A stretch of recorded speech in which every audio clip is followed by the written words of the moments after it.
Batman Begins. I haven't played this one yet either. I've had it in my collection for a while now. It's supposed to be one of the better Batman games. It's based on, of course, the movie. So, looking forward to trying it out. It's third-person action fighting. I've seen some reviews on it. Some reviews said it wasn't any good, but some reviewers really liked it. So I'm excited to try that out. Maybe get me in the mood for Arkham City. Next up we have Forza Motorsport, the original. This was the only Forza game that was on the original Xbox, and it's my favorite of the series. I guess the second one was just as good. The second one was the exact same game, basically, with a couple more cars and a couple more tracks and some better graphics because it was on the 360. Other than that, they were basically the same. This game is a little more realistic, I think. I enjoyed it more than I did the second one. The second one had more customization options, which was nice, but I'm not quite into the racing sims as much as I used to be. I did prefer the Forza series over the Gran Turismo series, though. Next up, my favorite game in the Fable series, the first one. After this, they kind of start to go downhill, and they never really recover. It just gets worse and worse every year.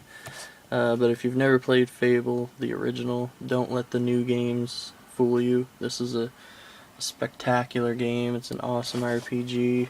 It's a really simplified RPG, so if you're not into the hardcore Japanese style or even the Oblivion Elder Scrolls style, this is a really simple RPG. The upgrade system is really easy and fun to use. The story is awesome. The creatures, everything is really cool. The boss battles are good. The NPCs in the world are a little annoying.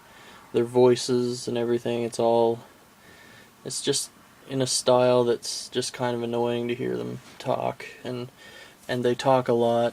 And if you're a good guy, they praise you a lot. And if you're a bad guy, they're always like mouthing at you and things like that. But it's just a really awesome, straightforward action RPG.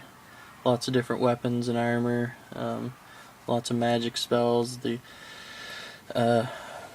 combat system is, similar to Zelda. It's really fluent, and you can change from melee to range weapons like really quickly, without using any menus or anything like that.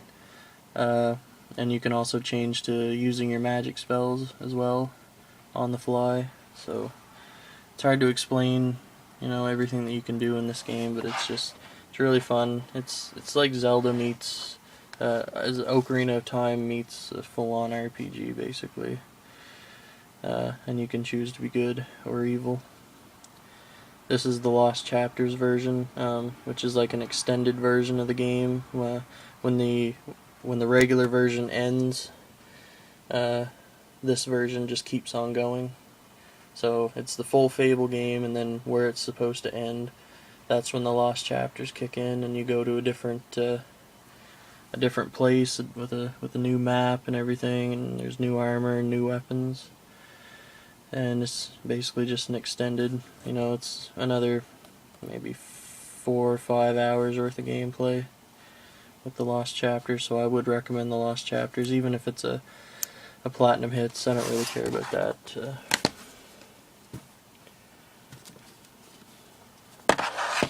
Next up, Soldier of Fort. Yeah. I really hate stickers. Look at this mess. Thanks, EB Games. Anyway, it was only $1. Soldier of Fortune 2 Double Helix. This is supposed to be one of the better in the series. I have not played it yet. I played the 360 Soldier of Fortune. I forget what the subtitle for that one was, but I didn't like it. But hopefully this one will be better. It's another shooter too. One of my favorite games on the Xbox, Crimson Skies. Now this is strange one for me because I really don't like flying games. I'm not into Ace Combat or anything like that. But this one, just the story is what kind of captured me. It has a really interesting story, and you know, the flying controls are not that bad.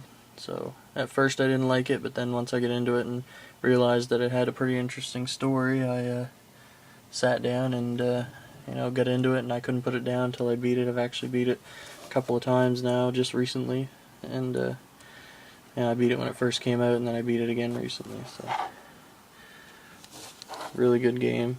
I would recommend it if you're a fan of flying games and you haven't played this one. Definitely pick it up. And if you're not a fan of flying games but just like good stories, I would recommend trying this one out too. Trust me, like, I really don't like flying games, and this is just a pure flying game. Like, there's no other gameplay whatsoever. It's just flying games and cutscenes and flying games and cutscenes.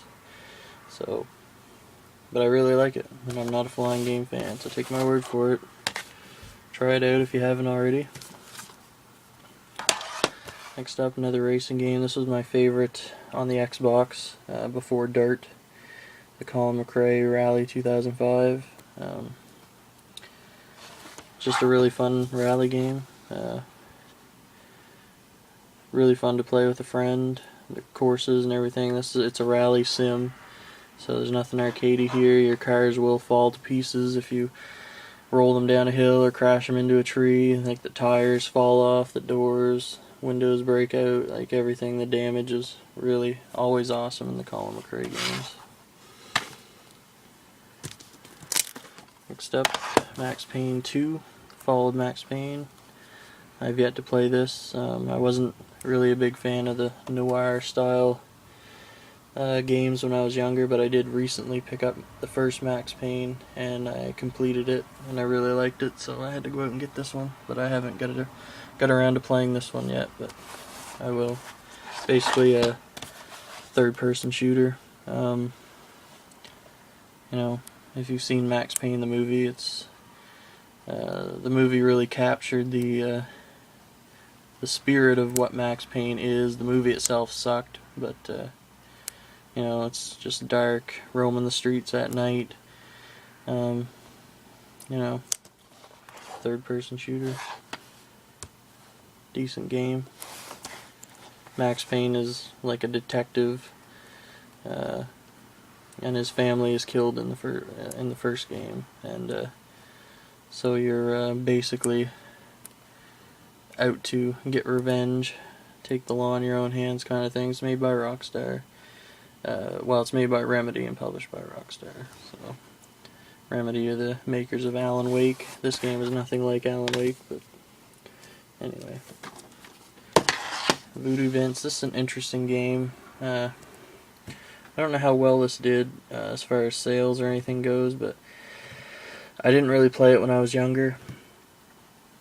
But I played a demo, and I remember liking the demo. Basically, you play as Voodoo Vince, you're a voodoo doll, and you have your basic attacks. It's a platformer, cartoony style. I wouldn't really say it's a kid style. It is rated teen. It was exclusive for the Xbox, and like I said, you have your basic attacks to kill enemies, but then you also have your special attacks where you can like use yourself. You know, you can kind of cast a spell on the enemies and stab yourself with a sword, and then all the enemies will get stabbed. So it's, you know, it's a really cool concept, a good idea for a game. I just haven't got around to playing through it yet, but I will. I'm really excited to play this one. Just a little bit too much on the plate right now. Deus Ex Invisible War is an action RPG, first person. Kind of resembles Fallout 3, only, you know, older, obviously. I never played the original Deus Ex. From what I hear, the new Deus Ex game is basically, it's just a new version of this one. So if you've played that and you're interested in the series, this is the second one of the series. Revolutions, I believe, is a prequel, so you'd have to play that first, then Deus Ex, and then Invisible War. But yeah, it's kind of, I've heard a lot of people say it's like Fallout 3 meets Mass Effect. I don't really know much about the story, so I can't really say. It does have a similar dialogue system to Mass Effect when you're interacting with characters. Unreal Championship 2. This game's pretty much useless now, but it's good to have, you know, just part of the collection. You can still play with bots if you want to, which I haven't yet, but yeah. Unreal Championship 2. This game was really known for its first-person shooter multiplayer gameplay and also third-person melee gameplay. So this one is, I think it's the one that introduced the melee weapons, besides its PC counterpart. Project Gotham Racing 2, the other big racing series on the Xbox, exclusive to the Xbox. I prefer Forza. This one's more arcadey and just not as fun. I never played the original. I put some time into this one and I just couldn't really get into it, but it's part of the collection anyway. Next up, Dino Crisis 3, the best of the series. No, it's not. It's a terrible game. I'm a sucker for dinosaur games, but I'm still looking for Dino Crisis 1 and 2. I haven't been able to find those anywhere, but Dino Crisis 1 and 2 are really good. This one is terrible. It's like half mech dinosaurs in space. Like, I mean, it's like, you know, Jason X comes to mind, you know, it's basically the Jason X of the Dino Crisis series. So if any of you are Friday the 13th fans, you'll know what I'm talking about there. It's if you don't know what the Dino Crisis series is, it's like, it's horror survival. It's the same style as Resident Evil.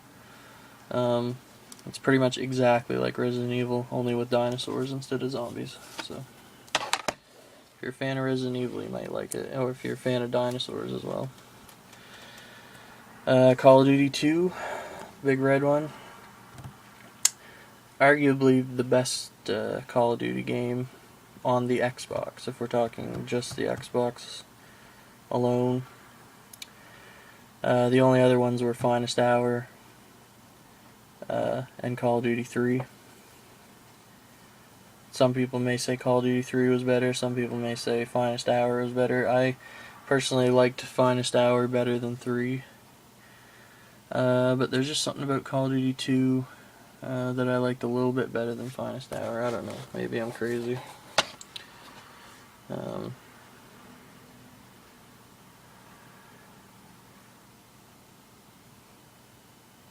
One of the best looking shooters ever to ever grace consoles, yeah. So up to that point it probably was. The controls are a little bit weird in this one, but yeah, it's not bad. It's Call of Duty. And staying with the World War II genre, I guess we can go Brothers in Arms, Road to Hill 30, and Brothers in Arms Earned in Blood. This is the second game. So this is basically a series. There's also Brothers in Arms Hell's Highway, which was on the 360. And it basically follows a company, an airborne company in World War II, and they're just a group of soldiers that make their way through Operation Market Garden. And it's another World War II shooter. It's an alternative to Call of Duty. It's very different. Call of Duty is more of a high action twitch shooter, where this one's a tactical, like you have to give orders to your soldiers and try and keep them alive and things like that. It's all about, taking cover and flanking, that style of gameplay. It's like kind of like Ghost Recon, but World War II style. And these games aren't easy. They're not easy to play and get through if you're not familiar with giving orders and flanking and stuff like that, it does have a pretty good tutorial, but they weren't my favorite World War II games, but I'm going to give them a shot. I have yet to beat either of those.